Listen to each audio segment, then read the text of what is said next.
de la Universidad de Antioquia.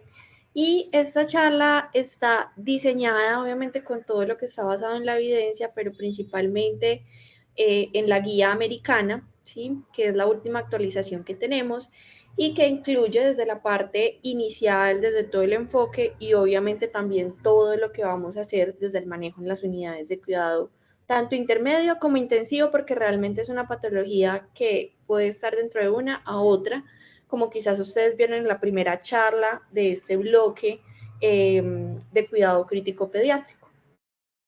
Entonces, lo primero van a ser como unas definiciones que tenemos que tener muy claras, ¿cierto? Entonces, primero, ictericia es un signo clínico, es lo que yo veo en mi paciente, ¿listo?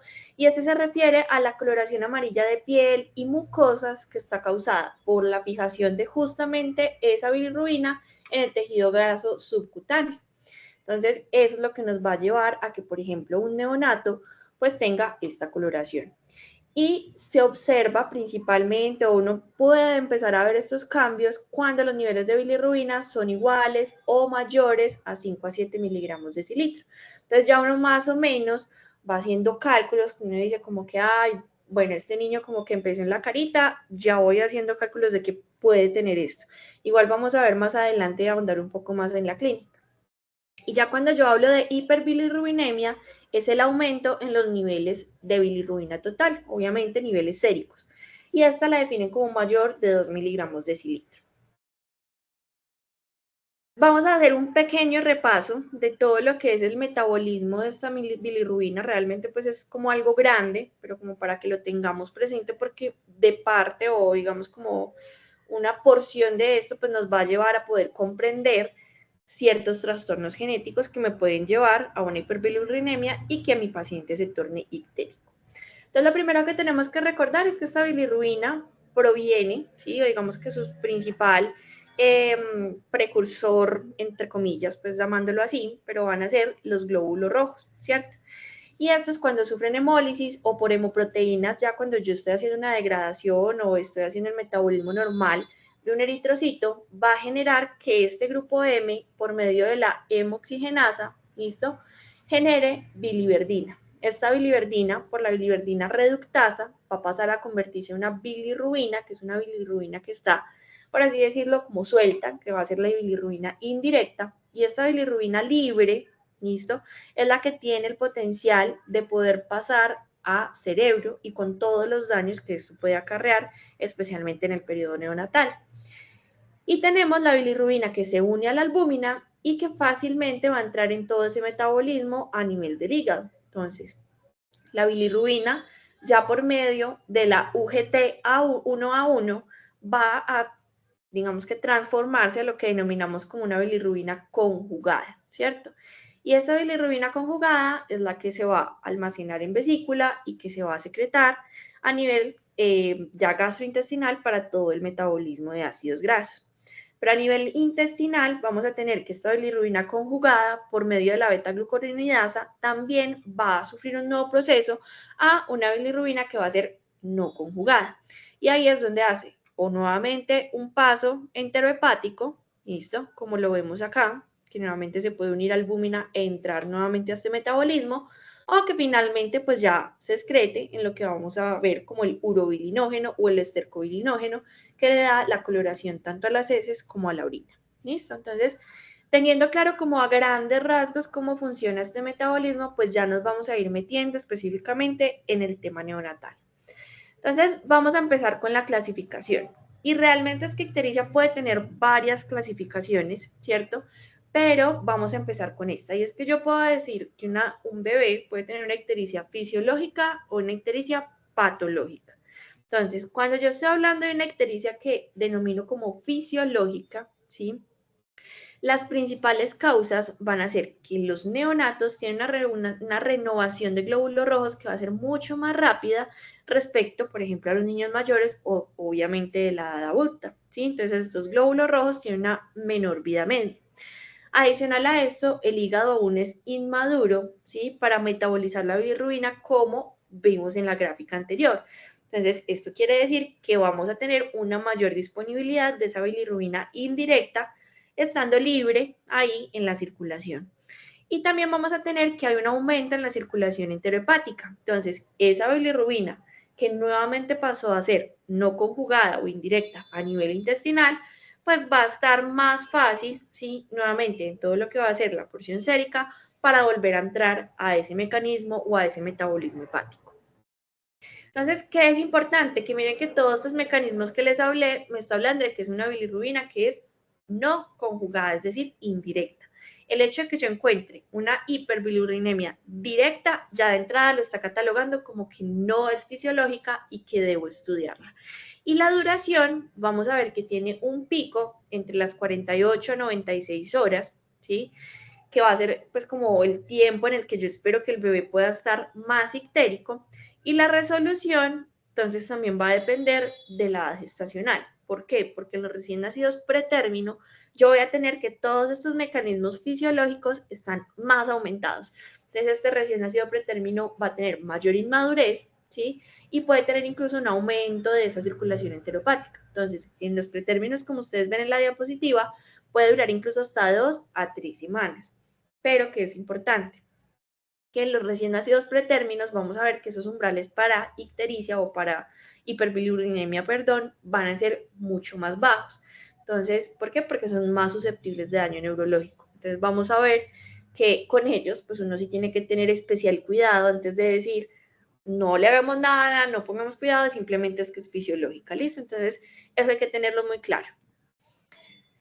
Y cuando vamos a decir, venga, esta ictericia definitivamente sale de lo fisiológico y estoy hablando de que es una ictericia patológica. Entonces tenemos el neonato que la presenta en las primeras 24 horas de vida, porque como ya vimos el pico es más tardío, que los valores de bilirrubina estén por encima de valores fisiológicos, que ya vamos a ver esto cómo lo calculamos, que la ictericia tenga una producción de bilirrubina total mayor de 5 miligramos de decilitro día, que esa ictericia tenga unos valores de bilirrubina directa por encima de 1 miligramo de decilitro con una bilirrubina total sérica menor de 5.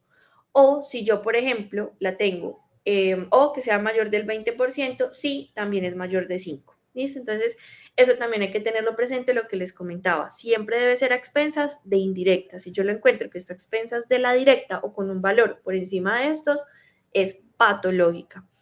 Que la ictericia sea más de 3 semanas en cualquier edad gestacional, como vimos en los pretérmino, vamos a hablar de unas 2 a 3 semanas, pero ya más de esto definitivamente tengo que prender alarma, o que el niño tenga signos de enfermedad subyacente, es decir, que usted en el neonato consulte, no solamente porque está ictérico, porque las mamás suelen consultar por eso, es que yo lo veo amarillo,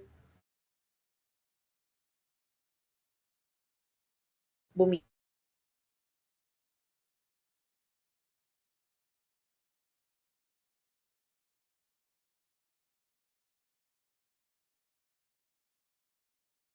condición, pues tengo que prender alarmas también, ¿listo? Que esté letárgico, y esto también digamos que para nosotros puede ser difícil si uno no está familiarizado con esta población, ¿listo? Entonces, si es un neonato que uno ve que es poco reactivo, que usted lo coge, de pronto le pone un poquito las manos frías o algo y el neonato es completamente desmadejado, por así decirlo, como en palabras coloquiales, porque usted ve que es casi que hipotónico, pues usted también se asusta. Que tenga una pérdida de peso exagerada, porque vamos a ver esto como también puede afectarlo. Pobre ingesta, ¿sí? Entonces, ojo con las mamás que le dicen, es que yo siento que queda con hambre, ¿sí? Entonces hay que fijarse muy bien también en esas técnicas de lactancia, que tenga distermias. Recuerden que en los neonatos yo no solamente hablo de que tenga fiebre, sino que un neonato que esté hipotérmico también es de alarma, o sea, también me puede estar hablando de un proceso grave en el neonato, y obviamente las apneas, ¿listo? Entonces, esto también hay que tenerlo presente porque esto casi que es casi un criterio directo de ingreso a una unidad. Y esta ictericia patológica, entonces vamos a ver que puede ser también a expensas de una ictericia no conjugada o que sea por conjugada. Entonces, de la ictericia que es patológica y que clasifico como no conjugada, que es expensas especialmente a esta, pues vamos a tener que hay otras causas. Entonces, puede ser por un mecanismo específico o incluso puede ser porque esos mecanismos que habíamos visto previo para una ictericia fisiológica se fueron mucho más allá y yo ya tengo unos niveles que están poniendo en peligro al neonato. Entonces, vamos a dividirlo en esas causas. Entonces, por ejemplo, que tenga un aumento en la producción, ¿listo? Que se estén destruyendo mucho esos glóbulos rojos, que la disminución en la captación sea muy importante, es decir, que ese hígado no está siendo capaz de metabolizar, o un aumento en la circulación enterohepática. ¿Y qué causas o qué otras etiologías puedo tener? Entonces, aumento en la producción, entonces, hemólisis por inmunidad, entonces aquí incluimos lo que es RH y ABO, ¿listo? Defectos en la membrana de los glóbulos rojos, esto es, por ejemplo, una esferocitosis. Defectos enzimáticos de los eritrocitos, deficiencia de glucosa 6-fosfato, por ejemplo, la sepsis, y es por eso que les mencionaba previamente que los pacientes que yo tenga con vómito, con letargo, con distermias, más ictericia, me asusto, porque la ictericia incluso por sí sola como síntoma puede indicar sepsis.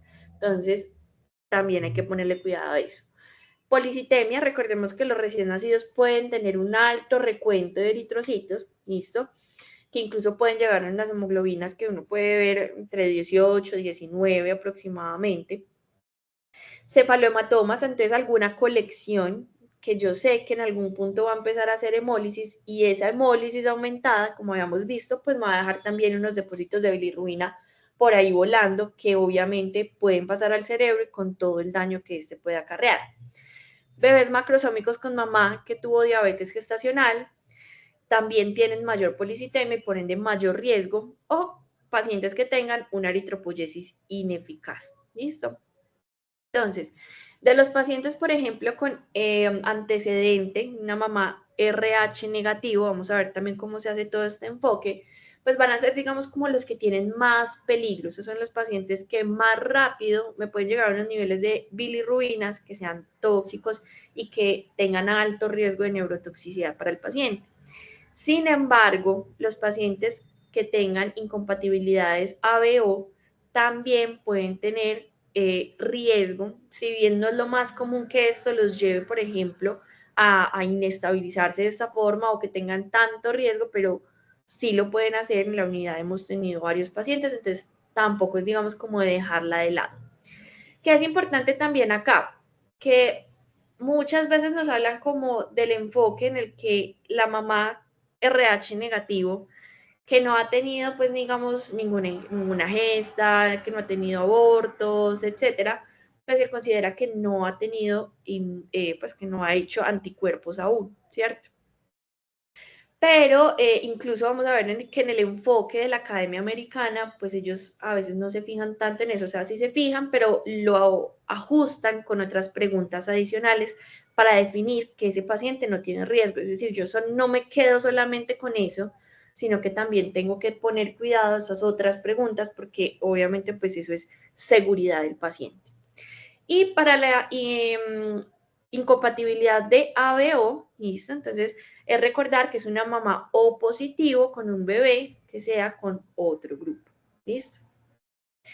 Bueno, de las que tenemos con disminución en la captación, entonces tenemos el Kliger-Nagyar tipo 1, que es un trastorno de la UGTA1, entonces voy a volver a mostrarles aquí en la diapositiva, que es específicamente de esta enzima, ¿cierto? Entonces miren que esto es lo que va a hacer, es que va a perder la habilidad de coger esta bilirrubina que está acompañada o que está asociada con la albúmina para dejarla como una bilirrubina conjugada, ¿cierto?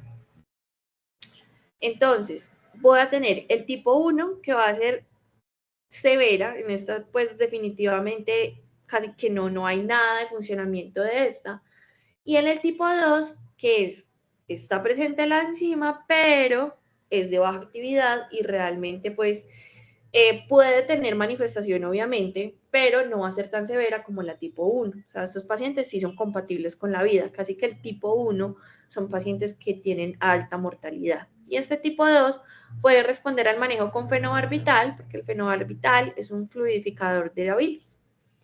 También tenemos el síndrome de Gilbert, que quizás de los tres es el que más denominamos como benigno, y es porque este también tiene una actividad reducida de la enzima, ¿listo? Pero no tanto como en el Kliger-Nagyar.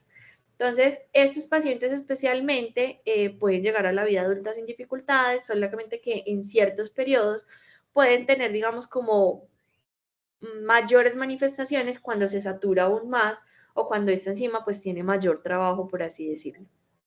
Y hay otras condiciones a las cuales tenemos que prestar mucha atención, que va a ser el hipotiroidismo congénito, ¿listo? La galactosemia, que es un trastorno metabólico, y el panhipopituitarismo. Entonces, ojo con el hipotiroidismo congénito, ya realmente actualmente no lo vemos tan frecuente, ¿sí? No es una patología que dejemos llevar, o sea, sí es frecuente, pero no es frecuente que lo dejemos llegar hasta una manifestación clínica. ¿Listo? Entonces, en un paciente que usted ve ictérico, que usted ya descartó de pronto todas estas otras cosas, que, por ejemplo, tiene riesgo de hipotiroidismo, pues no está de más que uno evalúe estas pruebas de función tiroidea. En cuanto al aumento en la circulación enterohepática, vamos a tener también otras dos entidades que hemos denominado o que se han metido como entre el grupo de benignas, ¿sí? Pero que de igual forma pueden ser tan severas que lleven a un niño a una unidad de cuidado intensivo, especialmente por ingesta inadecuada de leche. Entonces, si bien antes o de pronto las han escuchado como por leche materna, ¿cierto? Pero no es lo mismo. Una cosa es que yo tenga una ingesta adecuada y otra cosa es que el mi ictericia sí sea por leche materna. ¿Listo? Entonces, por ingesta adecuada es el paciente que está en hipovolemia, es decir, que no está recibiendo los aportes que debería recibir de esa lactancia o de una fórmula, pues lo que esté utilizando, pero que es un paciente que está en hipovolemia, que tiene una pérdida significativa de peso. Entonces, recordemos que los recién nacidos tienen una pérdida en la primera semana o los primeros 10 días, que es de 7 a un 10%, ¿cierto? Y que en los recién nacidos pretérmino puede ser aún más, o sea, uno puede ser un poquito más permisivo, incluso en el tiempo, hasta unos 14 días, y uno se puede ir hasta un 14% aproximadamente. Pero cuando ya tengo un paciente que esa pérdida se está acelerando, listo, entonces tengo que evaluar que de pronto no sea esta causa, además de que se tornan ictéricos. Y es más común en los recién nacidos pretérmino, como les estaba comentando. Contrario, por ejemplo, a cuando yo digo es que es por leche materna, ¿sí? Y es porque en este caso la leche humana tiene altas concentraciones de beta-glucuronidasa y esta lo que va a hacer es que hace una hidrólisis del ácido beta-D-glucurónico, ¿listo? Y esto hace que los pacientes se puedan tornar ictéricos. ¿Qué es importante? Que primero yo ya descarté todo lo otro y definitivamente dije, este paciente no tiene riesgo de neurotoxicidad. Más allá de las 2 a 3 semanas, ahí sí yo ya empiezo como que a pensar que pueda hacer esta etiología, ¿cierto? Porque es más o menos como el rango en el que puede aparecer y que desaparece en 3 a 12 semanas. Y eso es muy importante decírselo a los papás. Entonces, por ejemplo, si usted definitivamente considera que sea por esta causa, descartó todo lo otro, es muy importante recordarles que pueden ser hasta 12 semanas que el niño todavía esté un poquito amarillo, ¿listo? Porque los papás se angustian. Pero entonces, ojo, es casi que un diagnóstico de exclusión en el que usted dice, ya definitivamente excluí todas esas otras cosas y todas esas etiologías que yo les estaba comentando previamente. Generalmente no requiere ninguna intervención y, como les mencionaba, es un diagnóstico de exclusión. Ahora entonces vamos a meter con la conjugada. Con esta digamos que no voy a hacer como mucho énfasis porque realmente no va a ser la más común, pero es la que les tiene que prender alarmas. ¿Por qué? Entonces, lo que les había mencionado en las diapositivas iniciales, cuando tengo una bilirrubina directa mayor de 2 miligramos de cilitro o que sea más del 20% de la bilirrubina total. Entonces, cuando tengo infecciones, entonces, por ejemplo, los víricas, todo lo que pueda pertenecer al complejo TORCH lo pueda generar, también una sepsis bacteriana o otro tipo pues, de infección, por ejemplo, el citomegalovirus, también puedo tener el Epstein-Barr, que estén incluidas y que puedan generar este trastorno. La enfermedad biliar extrahepática, entonces que yo tenga una atresia biliar o un quiste del colédoco. La enfermedad biliar intrahepática, y es que yo tengo una deformidad en la que tengo pobreza de conductos biliares intrahepáticos, por ejemplo, en el síndrome de Alagil, o que el paciente pues no sea sindrómico, simplemente que tenga alguna alteración en estos conductos. Y también la enfermedad hepatocelular. Aquí es muy importante, más que todo, las enfermedades metabólicas. Y estos pacientes no solamente van a tener compromiso hepático, va a ser raro que debuten solamente con esta manifestación, sino que también pueden tener de forma frecuente compromiso neurológico, ¿cierto? Entonces es un paciente que uno puede ver hipotónico, con movimientos anormales, con un retraso en el neurodesarrollo, etcétera, que se asocia también con este trastorno y otras características, obviamente, que también pueden tener, por ejemplo, un compromiso sindromático, dismórfico, que me haga pensar. Que sea iatrogénica, secundaria al uso de nutrición parenteral, esto es muy común en las unidades neonatales, ¿listo? Nosotros tenemos muy frecuente pues, el uso de este tipo de ayudas, ¿cierto? Primero, por ejemplo, en los recién nacidos muy pretérmino, en los que en esas primeras horas de vida que hacemos para ese soporte nutricional es a través de nutrición parenteral, entonces pueden desarrollarlo. Y en pacientes, por ejemplo, con alguna deformidad gastrointestinal, también pues son pacientes que desafortunadamente pueden llegar a tener unos periodos prolongados de nutrición parenteral y entre más prolongado, pues mayor va a ser el riesgo de que yo empiece a afectar el hígado. Y el hígado en estos pacientes se afecta principalmente por los lípidos que contienen estas nutriciones parenterales. También antibióticos, por ejemplo, como la ceftriaxona o que sea idiopática, ¿sí? Una hepatitis neonatal, pero eso es muy raro. O misceláneas, un paciente que esté chocado y esté haciendo, por ejemplo, una disfunción multiorgánica. Ya entonces entrando a la evaluación y a los riesgos, la Academia Americana nos propone esta lista de los factores de riesgo para que el paciente desarrolle una hiperbilirubinemia significativa. Es decir, usted, por ejemplo, en consulta externa, ¿sí? Que digamos que uno como médico general frecuentemente hace las valoraciones a los 3 días del recién nacido. Y es frecuente que a uno le llegue el recién nacido ictérico. Entonces, tenga por ahí la tablita, guárdela, la tiene en el computador, la tiene en el escritorio para que usted la revise y vea, este neonato tiene factores de riesgo, con este neonato no me puedo relajar tanto, ¿cierto? Entonces, ¿cuáles van a ser ese? Que sea un neonato con una, pues, pretérmino, ¿listo? Que tenga ictericia en esas primeras 24 horas del nacimiento, ahí ya lo que les había dicho, yo ya empiezo a pensar que eso sea patológico y no fisiológico, que tenga unas bilirrubinas, ¿sí? Transcutáneas, que vamos a ver ahorita, o unas séricas que están muy cerca del valor para aplicar fototerapia, que tenga hemólisis de cualquier causa, ¿listo? O que yo estoy sospechando que sea un paciente que va a progresar rápidamente, ¿listo? ¿Y cómo puedo sospechar eso? Incluso por los propios niveles de bilirrubina o cómo se están comportando, ya sea en la transcutánea o la sérica. Entonces, y es que yo tenga un aumento de 0.3 miligramos de cilitro por hora en las primeras 24 horas o 0.2 miligramos de cilitro por hora posteriormente. Que el paciente haya requerido también fototerapia, que el paciente requiera fototerapia o incluso la exsanguinotransfusión, perdón, algún pariente, o sea, que ya tenga ese antecedente, pues yo también tengo que prender alarma si es que de pronto están hablando de que el paciente pueda tener algo genético, ¿cierto? Que en la familia tengan esa historia de desórdenes a nivel de los glóbulos rojos, lo que les comentaba, incluido la deficiencia de glucosa 6-fosfato, que yo definitivamente vea que hay una técnica de lactancia que no es la ideal, hematomas, que también el paciente tenga síndrome de Down, son pacientes que tienen también mayor riesgo, o lo que habíamos visto inicialmente también, los hijos de madre diabética. Entonces vamos a establecer el riesgo de hiperbilirrubinemia, y es lo que les comentaba de cómo lo está manejando en estos momentos la Academia Americana. Entonces, todo recién nacido que nace, yo me tengo que ir a revisar la historia clínica materna de forma muy juiciosa y revisar si a esa mamá pues se le hizo algún tamizaje, ¿cierto? Entonces, si la mamá tiene un tamizaje que es positivo, entonces ese niño directamente hay que hacerle un tamizaje. Es decir, que yo tengo que hacer, por ejemplo, un CUMS. ¿Listo?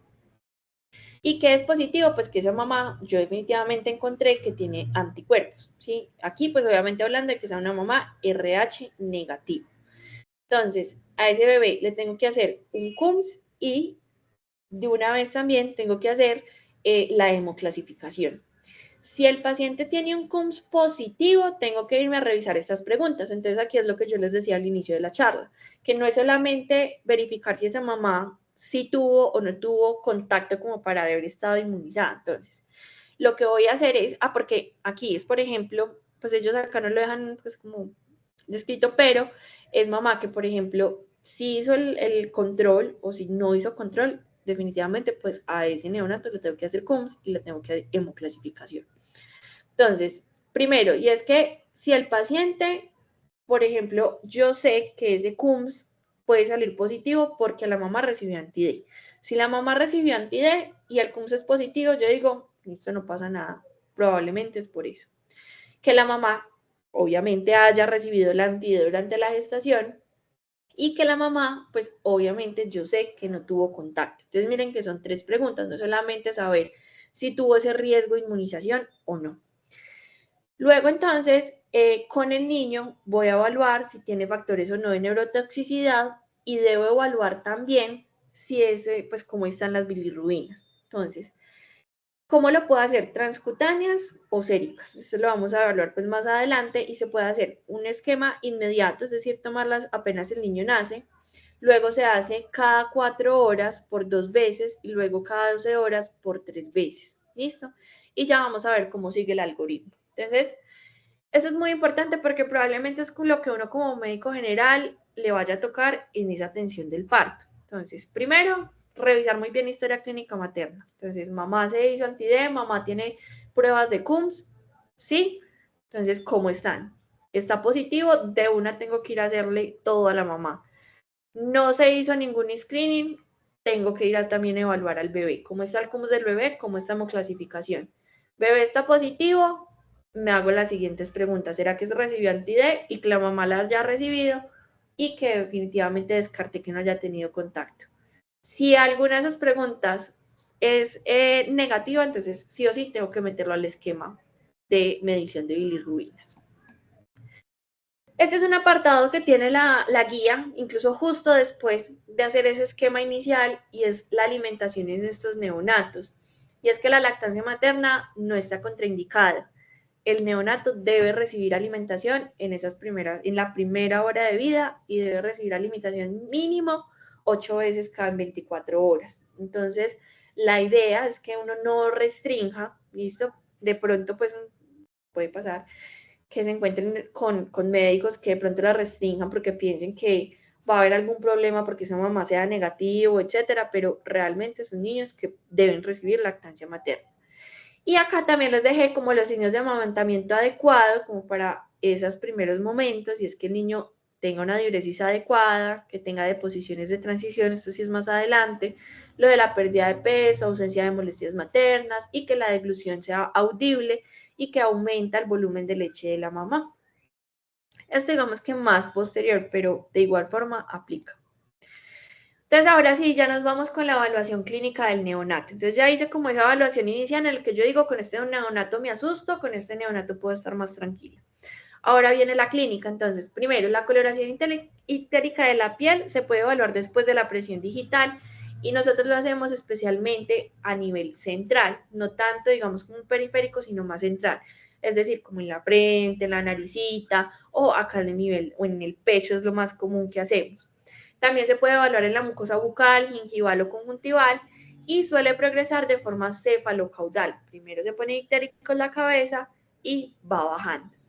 Aquí hay como, digamos, unos valores. Entonces, cara 4 a 8, listo, que vean que está como dentro de ese rango en el que puede empezar a aparecer ictérico, que es de 5 a 7, como habíamos mencionado.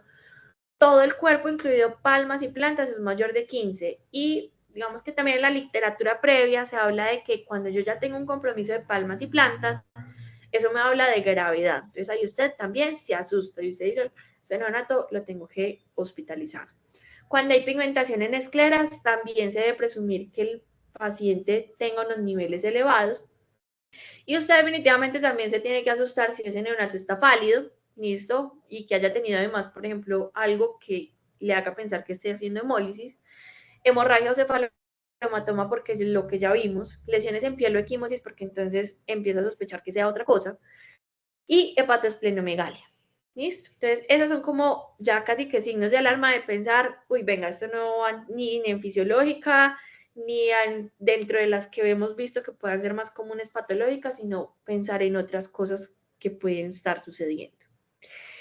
Dentro de la clínica tenemos la escala de Kramer, que quizás también la han visto en la práctica y con varios docentes, sin embargo, ¿qué nos recomienda ahora la academia? Y es que esta evaluación clínica, si bien a usted le puede dar un aproximado como más o menos en cuánto está, no va a reemplazar que, por ejemplo, en un paciente de riesgo usted tenga que tomar bilirrubinas. Es decir, por ejemplo, en ese paciente que vimos el algoritmo inicial, que yo digo, esta mamá tiene unos anticuerpos positivos y el bebé, pues no, le salió todo, no, pero o sea, eso no va a cambiar nada del enfoque inicial que yo tengo que hacer con el paciente. ¿Listo? Y la evaluación visual es complementaria a pues a la toma, ya sea sérica o transcutánea de las bilirrubinas.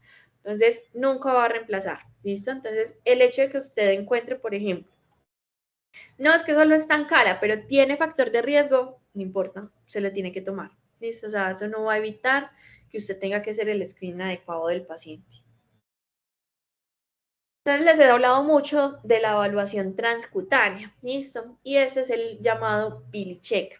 Hay de dos tipos en el mercado, la verdad desconozco pues si ahorita de pronto han sacado más, pero estos eran pues como hasta hace poco los que están disponibles, y están el Drager y Philips, ¿listo? El Drager realmente es el más común, ellos no lo llaman Bilicheck, realmente el Bilicheck es el de Philips, pero casi que se le dice Bilicheck a todo el que sea transcutáneo. Entonces, y pues lo que les digo, el de Drager es quizás el que uno tiene más disponible.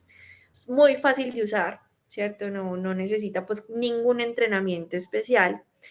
Y este tiene una correlación que también va a depender de si, de acuerdo a la concentración de melanina en la piel y del instrumento utilizado, ¿cierto? Quizás en los pacientes más morenitos pueda tener pues algún cambio, ¿cierto? Pero realmente es un instrumento que salva. Y salva pues de tener que chuzar al niño, ¿cierto? Porque usted con una transcutánea puede hacer una evaluación inicial. En los estudios que se han hecho, hablan de que el Bilicheck, ¿listo? Es decir, el de Philips, puede subestimar la bilirrubina sérica en bebés con una mayor concentración de melanina en la piel en un promedio de 1 a 2 miligramos de cilitro. ¿Listo? Eso es lo que les decía para los bebés que son más morenitos. Y el Drager puede sobreestimar con una mayor concentración de melanina en la piel en un promedio alrededor de 0.7 a 2.5 miligramos de cilitro. Eso uno lo ve y uno dice como, pero eso es muy poquito, pero realmente, como vamos a ver ahorita, en un neonato eso sí puede tener significancia. Entonces hay que estar pendiente también de eso. Y lo que hace realmente este aparatico es que mide el color amarillento de la luz reflejada que se transmite de la piel y ellos, pues el aparato mismo utiliza un algoritmo para hacer una medición objetiva. ¿Cómo se hace? No, acá te pues como a ponerles un videito, pero básicamente uno coge este aparatico, se introduce los datos, ¿cierto? Y es como un lapicero. Entonces lo que uno hace es que, por ejemplo, usted lo coge así, ¿sí? Ya está listo. Y él tiene acá como si fuera como una especie de resorte, o sea, él mismo se encoge. Entonces, se deben hacer 3 mediciones. Entonces, usted ya lo configuró, lo coloca y él mismo digamos que como que se hunde. Entonces, usted lo coloca sobre la piel y el efecto que hace es como esto. Se hace la primera medición y usted ve que alumbra en la base y cuando se apaga, retira la primera medición. Lo mismo, segunda medición, y lo mismo, tercera medición. Y ahí ya en el aparatico les va a botar el dato de cuál sería el valor estimado para ese paciente. En la NICE, entonces, lo que ellos recomiendan es que las bilirrubinas séricas se deberían tomar en pacientes que tienen una ictericia en las primeras 24 horas, ictericia en bebé con una gestacional menor de 35 semanas, porque como les dije al principio son los que tienen más riesgo. En bebés mayores de 35 semanas se puede hacer una medición transcutánea de acuerdo al resultado, tomar séricas. Listo, pero ellos casi que los menores de 35 y una vez van con séricas. No dan la opción ni siquiera de utilizar estas transcutáneas. En la americana, digamos que sí, dan prioridad, uno sí puede utilizar el Bilicheck. Entonces, ya teniendo claro cómo es esta evaluación inicial, me voy a identificar la necesidad del manejo en el paciente. Y esto va a depender de acuerdo a los umbrales. Entonces, por encima del umbral de tratamiento, muy fácil, requiere tratamiento. Pero, ¿qué hago con el paciente que está cerquita del umbral de tratamiento? Entonces, es el que yo veo como, está ahí como que le pega el palo, pero no da todavía. Entonces, ¿Cuándo defino yo que mejor me arriesgo y lo dejo en fototerapia o lo puedo dejar en observación solamente? Entonces, si el paciente, por ejemplo, tiene una diferencia entre el valor que tiene y el valor de umbral menor de 2 miligramos de cilitro para hacer tratamiento, y que tenga adicional una ictericia de inicio temprano, primeras 24 horas, que tenga incompatibilidad ABO o DRH, que tenga un aumento rápido en los niveles de bilirrubina o que tenga un cefalohematoma. ¿Por qué? Porque como hablamos desde el principio, esas entidades son las que me van a dar riesgo de que ese paciente, yo ahorita le tomo una foto de cómo están las bilirrubinas, pero ustedes no saben 24 a 48 horas cómo van a estar, o incluso menos, que haga un pico y ahí es donde tengamos una catástrofe. Entonces, esos pacientes tienen indicación de tratamiento. ¿Y quiénes más? Entonces, en esos pacientes que yo ya vi por los niveles de bilirrubina que tienen un rápido ascenso, entonces que tenga un aumento mayor de 0.3 miligramos de cilitro por hora en las primeras 24 horas y mayor de 0.2 miligramos de cilitro por hora luego de esas 24 horas. ¿Listo? Entonces, esos son los pacientes que usted va a abrir los ojos y usted dice, definitivamente me toca ponerle fototerapia. Y lo otro que yo me tengo que preguntar cuando veo a ese paciente desde la parte clínica es, ¿será que ese paciente está encefalopático? ¿Cierto? ¿Por qué? Porque si está encefalopático, directamente requiere tratamiento. Y incluso acá el tratamiento no solamente va a ser la fototerapia, sino que vamos a ver más adelante. Entonces, ¿qué me puede indicar que hay encefalopatía? Que el neonato esté letárgico, que esté hipertónico, que esté hipotónico, que no succione. Entonces, un neonato que usted tenía, que estaba succionando súper bien, que venía muy bonito y que de la nada empezó con una succión perezosa y no quiere, ojo con eso, llanto agudo, pero es un llanto que es incesante, que no se calma con nada, lo que denominamos como una irritabilidad intensa, apneas recurrentes, opistótonos, eso es muy raro pues que adopten esta posición, pero puede pasar, el retrocolis o convulsiones, ¿listo? Entonces, ojo porque un neonato con ictericia que tenga alguno de estos signos, usted se asusta y piensa, ¿será que esto ya me está tocando el cerebro? Y en este caso, como les dije, el tratamiento no va a ser la fototerapia, sino que me tengo que ir más allá, por ejemplo, a una sanguinotransfusión. Y para definir también esos umbrales de tratamiento, antes uno trabajaba con unas tablitas que de pronto en el pregrado a algunos les tocaron, que a uno le tocaba ir, mirar, de acuerdo a la edad gestacional, subía, ¿cierto? Ahorita, pues con la ayuda de la tecnología, pues nos podemos ayudar. Entonces, eso suena como redundante, pero bueno, entonces tenemos para la guía americana de la AP el Billy Baby, ¿cierto? Esta está disponible para Apple, está disponible para Android, y este se utiliza más que todo para mayores de 35 porque es para la que esta guía tiene mayor validez. Cambio para las menores de 35 años, nos vamos con Billy App, que viene de acuerdo a la guía NICE. Entonces, digamos que esa diferencia la manejamos en las unidades de cuidado intensivo. Utilizar las aplicaciones es muy fácil, ¿sí? Ahorita pues les puedo mostrar más o menos cómo funcionan, especialmente la Billy App, que a uno le toca hacer la conversión porque en Billy App no es por miligramo de cilitro, sino que están en milimol, entonces hay que hacer la conversión, pero pues realmente es muy fácil, le bota a uno la gráfica, le bota a uno en cuánto está la diferencia para el umbral y qué requiere, si requiere fototerapia o si requiere sanguinotransfusión. Entonces vamos a hablar ya de cuáles van a ser los tipos de tratamiento en estos pacientes. Entonces vamos a hablar de la fototerapia. Entonces, ¿cuál es la fototerapia que me sirve? La fototerapia que tiene luz azul a luz azul verdosa, ¿sí? La fototerapia de luz blanca no funciona, o sí funciona, puede tener un impacto, pero es muy poco. Y uno sí ve que hay unidades de cuidado intensivo que aún utilizan luz blanca. Entonces, realmente la que tiene evidencia para el manejo de estos pacientes es la luz azul a azul verdosa. Entonces, usted ve neonato azul, perfecto, esa es la que es. ¿Listo? Y las ondas que debe tener esta foto va de 460 a 490 nanómetros. ¿Listo? ¿Qué hace la fototerapia? Y es que esta luz lo que hace es pasar esa bilirrubina a lumibilirrubina. Y esta lumibilirrubina no es neurotóxica y es mansoluble. Es decir, que la bilirrubina que está ahí libre, que está pegada en ese tejido graso, no va a llegar al cerebro y va a generar estragos para toda la vida, sino que se puede eliminar más fácil tanto, digamos, hacer como un paso biliar o definitivamente la orina. ¿Cuál es la técnica adecuada para poder usar la fototerapia? Entonces, primero, que el bebé esté en un decúbito supino. ¿Listo? Pueden rotarlos de posición. En las unidades de cuidado intensivo, obviamente, pues esto hace parte del manejo protector del paciente, que los estén rotando continuamente de posición, pero lo ideal es que siempre estén en el decúbito supino. Debe estar sin ropa, solo con el pañal y con el protector orbital opaco, que son como esas gafitas que se les ponen a los bebés. La idea es que sea una fototerapia doble. ¿Qué pasa? Que hay unidades que no hay disponibilidad para usted a todos los pacientes ponerles doble lámpara, pero es lo que se indica, pues digamos como lo que se indica. Y evitar las interrupciones. Entonces, a veces pasa que son bebés, por ejemplo, canguro. Entonces, no, pero es para el que lo cargue la mamá.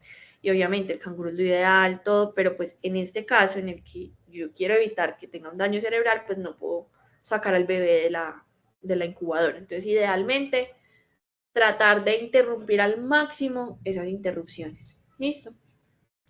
Si la bilirrubina total de ese paciente es menor de 20, se puede interrumpir de forma intermitente, por ejemplo, permitirle a la mamá lactarlo, ¿cierto? Pero son pequeñas porciones de tiempo. Pero si esa bilirrubina está por encima de 20, ese bebé toca, mejor dicho, no se puede desamparar un segundo de esa lámpara, ¿listo? Porque ahí es donde voy a tener mayor riesgo, ¿listo? Lo que les decía, las luces LED azules o la lámpara o manta se usan, pero no van a ser lo ideal, no tienen tanto efecto. Las luces fluorescentes o halógenas tampoco, la luz solar filtrada tampoco, y mucho menos la luz solar directa. Entonces, esto es algo que tiene que quedar supremamente claro de esta charla, y es que uno no le recomienda a los papás póngale al sol para que no se le ponga amarillo. ¿Listo? Eso no tiene ninguna evidencia, eso no va a evitar que el niño se ponga amarillo o que si está ya amarillo, pues le vaya a disminuir. ¿Listo? Entonces, eso era un mito que antes se tenía, hay pediatras que incluso lo recomiendan, pero la evidencia es que eso no se hace. ¿Listo? ¿Por qué? Porque además puede generar riesgos para el bebé. Es una piel que es mucho más delicada, más sensible a esos rayos solares y lo que puede hacer es simplemente una quemadura solar más que beneficio al bebé. Efectos adversos. Entonces, lo que les decía, interrupción de la lactancia materna o, por ejemplo, de la posición canguro, que se ve obviamente que tiene un impacto en el vínculo, en el crecimiento, etcétera, pero pues no va sopesando, ¿cierto?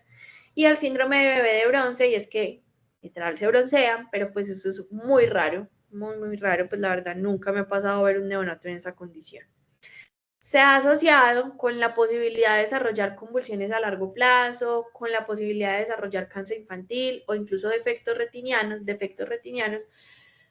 pero la evidencia es muy poco concluyente, ¿sí? Entonces no se ha podido enlazar de una forma directa, entonces tampoco está bien decirle a los papás como no lo deje poner en esa luz porque le puede dar cáncer, porque si ustedes buscan, pues hay artículos que han tratado pues como de relacionarlo, de buscar esa relación, pero hasta ahora nada pues ha surgido como positivo.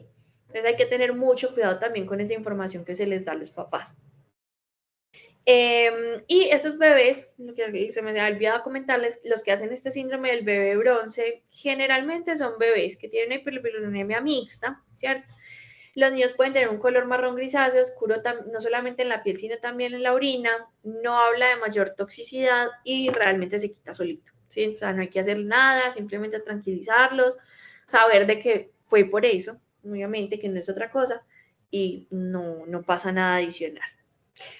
Listo, yo definí, ya tengo a mi paciente cómo es el seguimiento inicial, cuándo defino que lo tengo que montar en foto y ahora entonces cómo tengo que hacer el seguimiento de mi paciente. Entonces, lo primero es cómo lo voy a monitorizar. ¿Listo? Esto guiado de las guías, ¿cierto? Basado en la evidencia de la guía americana, pero recordemos que también estamos en Colombia. Muchas veces, incluso pues en unidades de alto nivel, pues no se respetan como muy bien esos horarios. Lo ideal es que sí, y más que todo en esos pacientes que yo tengo alto riesgo. Entonces, pilas, por ejemplo, en unas unidades que funcionan en segundo nivel, etcétera, porque de pronto es donde yo pueda tener más riesgo o se prolongue incluso el reporte de los resultados y no sea oportuno para poder hacer o tomar acciones adecuadas. Entonces, lo ideal es que si yo decidí montarlo, debo tomar en las primeras 6 a 12 horas. Obviamente, el paciente que tenga más riesgo, pues usted se va a tomar a las 6 horas, no se va a esperar hasta las 12. y yo debo esperar o evaluar, o lo que quiero ver es esa respuesta. Entonces, lo que yo quisiera es que tenga una disminución de al menos 2 a 3 gramos de decilitro en 4 a 6 horas. Es decir, que ese paciente en riesgo, que usted le tomó la bilirrubina a las 6 horas de que inició la foto y no ha bajado más de eso, empieza a prender alarmas porque de pronto es un paciente que vaya a requerir una sanguinotransfusión. Y puede ser dos caminos, que el paciente, por ejemplo, usted le hizo la monitorización, nuevamente volvió, lo clasificó con las aplicaciones, le sigue dando para foto, pero viene bajando, pues simplemente lo dejan foto y seguimos el monitoreo. Pero también puede pasar que ese paciente mejoró mucho, por ejemplo, al segundo o al tercer monitoreo. Entonces, en este caso, si es un bebé sin factores de riesgo para rebote, ¿sí? Y que se haya alejado más de 2 miligramos de decilitro por debajo del umbral, pues ahí yo puedo decir, listo, yo puedo suspender esta fototerapia sin ningún problema y con toda la tranquilidad. Pero cuando digo, no, ese paciente, probablemente si se la suspendo ya, estando como muy crudo, me haga rebote y se torne ictérico nuevamente, tenga nuevamente unas, pero el paciente puede seguir ictérico, eso sí, no va a cambiar pues de una forma bruta, pero pues obviamente los niveles de Billy sí. Entonces, que ese paciente siga con los niveles o que se aumenten incluso después. Entonces, es el pretérmino, que ya vimos que tiene más riesgo. Inicio fototerapia en las primeras 48 horas de vida, porque eso me está hablando de la severidad de esa hiperbilirrubinemia. Que tenga enfermedad hemolítica, que yo hice para clínicos, hice por ejemplo reticulocitos, hice una LDH, estoy viendo en ese paciente está haciendo hemólisis, pilas. O que obviamente tenga el factor de riesgo para hacer la hemolítica, la inmunización o la incompatibilidad ABO. O cerca al umbral cuando se interrumpe. Entonces el paciente que está muy cerquita, pero uno dice, no, pues miremos a ver qué pasa, pilas, que es el que le puede hacer ese rebote. Entonces lo que les decía, listo, yo ya digo, interrumpo porque estoy segura que le puede ir bien. Si el paciente tiene factores de riesgo para rebote, tengo que hacer una nueva medición en las siguientes 6 a 12 horas de interrumpir la foto. Si no hay factores de riesgo para rebote, yo puedo incluso esperar a 12, 24 horas, luego interrumpirla para ver cómo va mi paciente, ¿cierto? Entonces, aquí pues también les hago la anotación de que eso es lo que recomienda la guía, pero muy frecuente uno ve que si el paciente está en este grupo de los que no tiene riesgo de rebote, no les hacen esa medición en las 12 a 24 horas. Por seguridad es mejor hacerlo, ¿sí? Porque realmente, pues ver un recién nacido o un niño más adelante con un daño neurológico por una hiperbilirrubinemia es una catástrofe, perdón. Entonces, listo, yo ya hice esa primera evaluación de mi paciente y yo defino, o le quito o ese paciente no mejoró, ¿sí? O no mejoró lo que yo esperaba. Entonces, ahí defino que tengo que escalar la tensión, así incluso lo definen en la guía. Entonces, nivel, ¿cómo es o cuándo defino yo? Este paciente me toca llevarlo más allá. Entonces, niveles de bilirrubina sérica elevados asociados a signos clínicos de encefalopatía clínica, los que habíamos visto previamente, que los niveles de bilirrubina en ascenso rápido, también lo habíamos visto, o que definitivamente estén cerca al nivel de exsanguíneo. O sea, no está ahí, pero ahí muy cerquita de esos niveles de sanguinotransfusión, ahí es lo que ellos denominan como escalar la tensión o intensificación de la terapia. Y hay otra cosa que yo tengo que tener en cuenta y van a ser esos factores de riesgo para neurotoxicidad en mi paciente, porque en estos pacientes yo también debería escalar la tensión. O sea, yo no me voy a quedar tranquila con un paciente que tenga factores de riesgo para neurotoxicidad. Y tanto que la propia aplicación, cuando usted introduce, especialmente la de la AP, le pide que ponga o no si el paciente tiene factores de riesgo para neurotoxicidad, que valen ser cuáles. Que tenga una gestacional menor de 38 semanas, pretérminos. Que tenga una albúmina menor de 3. Que tenga alguna enfermedad hemolítica isoinmune, entonces lo que habíamos visto. Que el paciente esté séptico, entonces esto es muy común en la unidad de cuidado intensivo neonatal. Y que el paciente tenga inestabilidad en las 24 horas previas. Entonces, esos factores de riesgo me prenden alarma si no es un paciente que simplemente yo digo, ay, sí, fototerapia y cuando ya estén bien, entonces chao. No, ese paciente me asusto. Entonces, ¿qué hago? ¿A qué se refieren? Para escalar la terapia. Entonces, es primero que yo tenga al paciente en la localización adecuada. Es decir, que si yo, por ejemplo, no sé, pues la verdad desconozco si en el pueblo puede haber fototerapia, pero caso tal que usted, por ejemplo, la montó allá, pero está con estos criterios, usted dice, este paciente no lo puedo dejar acá, porque es un paciente que probablemente requiera una exsanguinotransfusión, que claramente usted no puede hacer en un nivel de atención menor. Entonces debe tenga un banco de sangre, una unidad de cuidado intensivo neonatal, etc. Si no, si el paciente no está, entonces remítalo pues de una, y mientras usted remite al paciente, lo que puede hacer es una fototerapia intensiva. ¿Listo? Entonces acá ellos como intensiva dejan es justamente pues como esas dos lámparas puestas sobre el paciente, ¿listo? Y que definitivamente no lo mueva y que el traslado sea con pues, de ese paciente sea aún bajo fototerapia. Si el paciente entonces, si está en una localización adecuada, por ejemplo, que usted sea un médico de apoyo en una unidad de cuidado intensivo, entonces primero los paraclínicos que debo solicitar completos. Entonces debo solicitar las bilirrubinas, debo solicitar también todo un hemograma, albúmina, debo también tener todas las pruebas químicas y debo también tener las pruebas cruzadas para poder establecer la transfusión. Notificar al banco de sangre, pilas que tengo un paciente que probablemente tenga que hacer un exsanguino, y esto hay que notificarlo porque banco de sangre primero tiene que hacer pruebas cruzadas y además de eso tiene que hacer la preparación de la mezcla, que vamos a ver cómo se hace, porque uno pues tiene que indicar cómo la hacen, pero ellos la tienen que hacer allá. Entonces es un procedimiento que también demora y que pues entre más tiempo pase, pues más riesgo voy a tener en ese cerebrito. Medición de las bilirrubinas transcutáneas cada 2 horas, por lo menos, séricas, perdón, cada 2 horas, ¿viste? En ese paciente. También, mientras logro que traigan todo de banco de sangre, preparo todo para la exsanguinotransfusión, o sea, a veces eso puede ser muy protocolario, incluso del cambio del paciente que lo tenían intermedios con una foto a pasarlo a intensivos porque necesito hacerle un exsanguino. Y evaluar la posibilidad de que yo use otro tipo de terapias como la inmunoglobulina G, ¿sí? Entonces, el paciente tiene una encefalopatía aguda o las bilirrubinas están por encima del umbral de exsanguinotransfusión, definitivamente yo digo, listo, tengo que hacerla, ¿cierto? No, entonces tengo que estar en ese, como evaluando, ¿listo? Si puedo entonces volver a la guía usual de la fototerapia. Y si definitivamente no, entonces nuevamente me vuelvo al algoritmo, como ustedes ven acá. Medición cada 2 horas, fototerapia intensiva y evalúo constantemente si en algún momento mi paciente requiere o no la exsanguinotransfusión.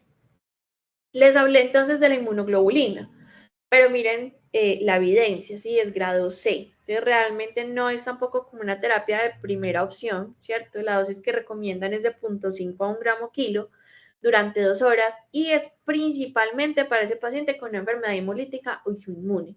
O sea, el paciente con RH que yo lo veo que está mal. O sea, el paciente que tiene alto riesgo de que incluso con la exsanguino, pues no tenga de pronto tampoco una muy buena respuesta. Entonces, y es cuando ese paciente con la sérica alcanza a superar el umbral de atención intensificada y la dosis se puede repetir en 12 horas. ¿Listo? Como les digo, nivel de evidencia C. Nosotros en la unidad no lo usamos de forma muy rutinaria realmente. Casi siempre pues nos escalamos foto a la exsanguina. ¿Listo? ¿Y cómo hacemos la exsanguina? Entonces, bueno, primero que todo, pues como esos otros o los criterios, ¿listo? Entonces, lo que hablábamos, paciente encefalopático, exsanguinotransfusión. Bilirrubinas que estén en el umbral de exsanguinotransfusión. Y aquí aparece un nuevo concepto y es la proporción de bilirrubina albúmina por encima de niveles de exsanguinotransfusión, ¿sí? Que vamos a ver, pues, cómo van a ser esos criterios. Y les he hablado de que exsanguino, pero entonces en qué funciona, pues, o cómo, pues, en qué se basa. Y lo que se hace es extraer parte de la propia sangre del recién nacido y reemplazarla con sangre halogénica. ¿Listo? Entonces, esta es la interpretación de la relación bilirrubina-albúmina. ¿Listo? Esta pues no me voy a quedar pues mucho acá, pero es para que ustedes vean que hay que pedir el paraclínico, a veces también se olvida de pedirse la albúmina y olvidamos que también hace parte de esos criterios para indicar la exsanguina. Entonces, si es mayor de 8, listo, para recién nacido con edad gestacional mayor de 38 y sin factores de riesgo de neurotoxicidad, mayor de 7,2 para el recién nacido con edad gestacional mayor de 38 al menos un factor de riesgo de neurotoxicidad, mayor de 7,2 que sea entre 35 a 37 semanas, pero que no tenga factor de neurotoxicidad, y mayor de 6,8 los que sean de 35 a 37 semanas y al menos un factor de neurotoxicidad. Entonces, pilas, esto también es como para tenerlo pues ahí guardado, recordarlo, porque hace parte de esos criterios. ¿Y cómo se hace entonces la sanguíneo? Entonces, primero, el cálculo del volumen. Entonces, como les digo, tengo que avisar al banco de sangre, puedo hacer una sanguíneo, ¿cierto? Ellos ya más o menos saben como qué cantidades van alistando, pero pues uno ya después, con calma, tiene que llamar a informar cómo va a hacerlo. Entonces, el cálculo es 160 cc por kilo, que es 2 veces la volemia básicamente, en exsanguinotransfusión doble. Y lo que hace esto es reemplazar el 85% de esos glóbulos rojos circulantes. Listo, ya hice el cálculo, ya sé cuánto voy a necesitar. Ahora, ¿qué productos o qué es lo que voy a pedir al banco de sangre? Lo que vamos a pedir son glóbulos rojos reconstituidos en plasma fresco congelado en una proporción de 1 a 3. Entonces, este volumen total que yo ya calculé, listo, lo divido en 3, ¿sí? Y lo que voy a hacer es que una porción, pues una de ese cálculo va a ser de glóbulos rojos y las otras dos van a ser en plasma fresco congelado, y simplemente ya en el banco de sangre la preparan y le mandan a uno pues la bolsita lista. Entonces, por eso es que les digo que es un proceso, uno tiene que avisar con tiempo mientras ellos hacen pruebas y preparan. ¿Cómo se hace? Entonces, se hacen las reposiciones de alicuotas de 20 cc, jeringas de 20 cc.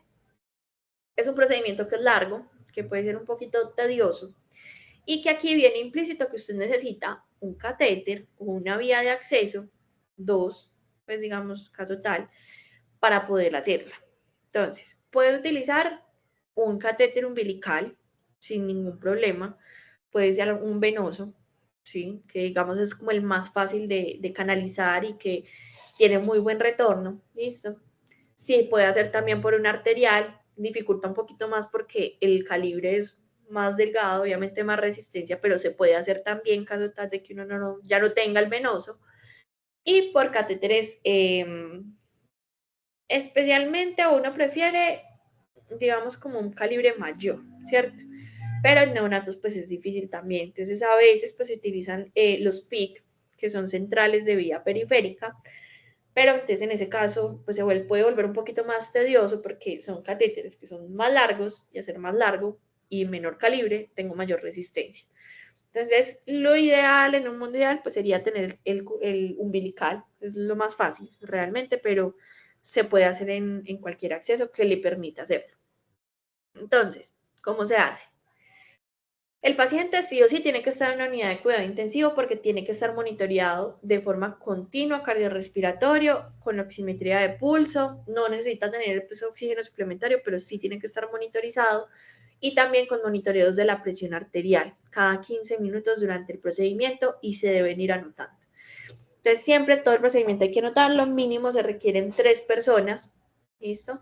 Alguien que anota, alguien que entra y alguien que saca. Entonces, como les digo, son alicuotas de 20. Entonces, una persona tiene una jeringa de 20, el otro tiene otra jeringa de 20. Entonces, saco 20 del paciente, ¿listo? Desecho, y la otra persona, o pues si le tocó a uno solo, pero que no sería lo ideal, saca 20 del producto sanguíneo que se utilizó, entran al paciente. Eso no entra en bolo, por eso es que se demora tanto. ¿Sí? Se debe hacer muy despacio, ¿listo? En un volumen, pues en un ritmo constante, pero despacio, ¿listo? Con la jeringa, hasta que introduzco toda la licuota de 20. Y repito, saco 20, entro 20, ¿listo? Entonces, por eso es que es un procedimiento que puede ser dispendioso y que se puede demorar. Y la persona que está anotando, entonces va anotando. Listo, a tal hora, sí, la idea es que más o menos pues sean entre 5 a 10 minutos que uno está haciendo la infusión, sí, pues de cada alicuota, incluso a veces hasta más. Entonces esta persona va anotando, listo, a tal hora sacaron tanto, a tal hora ingresaron tanto, y la presión arterial cada 15 minutos. Y así se debe llevar el registro para uno ser consciente también de lo que está haciendo, porque a veces se puede volver como muy mecánico, entonces empieza a meter usted más rápido, tratando de terminar el procedimiento, y ahí es donde pueden ocurrir las complicaciones. ¿Y qué complicaciones puede tener hacer laxanguino? Entonces, primero que el paciente se torne inestable hemodinámicamente porque yo le estoy cambiando la volemia, 2 veces la volemia. Entonces, puedo tener complicaciones. Y no solamente complicaciones de ese tipo, sino complicación trombótica, porque puedo tener, por ejemplo, cuando estoy usando un catéter umbilical a nivel de la vena porta, que tenga embolismos aéreos, porque se me vayan esas alicuotas, yo no revisé bien la jeringa y se fue una burbuja y pudo generarlos, que el paciente entre en arritmia cardíaca y estas arritmias pueden ser especialmente por anomalía electrolítica, entonces hay que estar súper pendiente del monitoreo electrocardiográfico de ese paciente si yo veo algún cambio sugestivo de hipocalcemia o de hiperpotasemia, porque en ese caso, pues obviamente hay que suspender el procedimiento, ocuparse, ¿listo?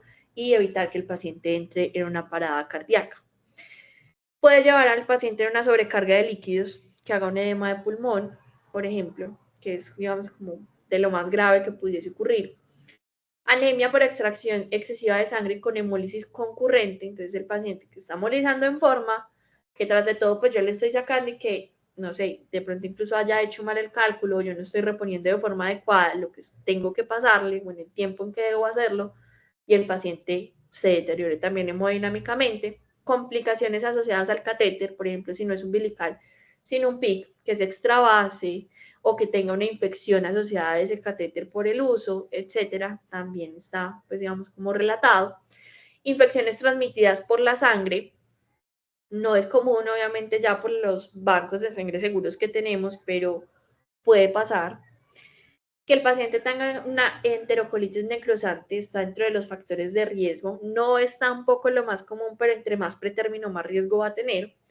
O que haga una enfermedad de injerto contra huésped. Y es que el paciente reconozca definitivamente eso como algo extraño en su cuerpo y haga una reacción que pueda ser severa. Y la reacción del injerto contra huésped puede ser a nivel renal, a nivel gastrointestinal, neurológico, pulmonar y pueden ser gravísimas y mortales en los pacientes. Entonces, por eso son pacientes que requieren un monitoreo muy estrecho, como ustedes ven en las unidades de cuidado intensivo.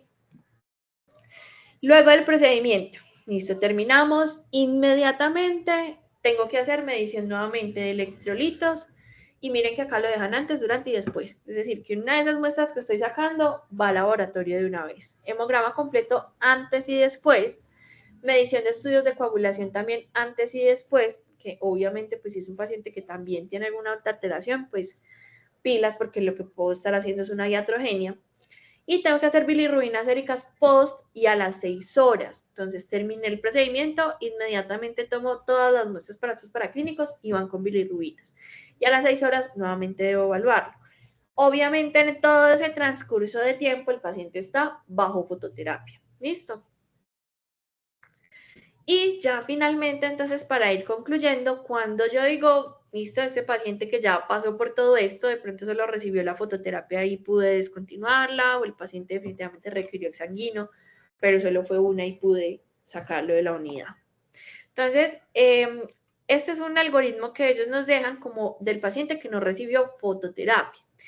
En el paciente que sí lo recibió, pues nos vamos al algoritmo pues que habíamos visto previamente, ¿listo? En el que yo mido cada 6, cada 12 horas o 12 a 24 horas, como está mi paciente, ¿cierto?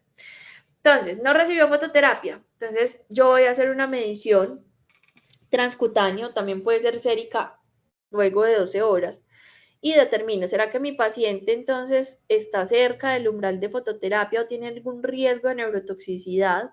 O si el paciente tiene un aumento que es rápido, ¿sí? O que excede, por ejemplo, 3 miligramos de cilitro del umbral de fototerapia. Entonces, o si es por encima de 15 en la transcutánea. En este caso, ¿sí? Yo digo que mi paciente requiere iniciar fototerapia.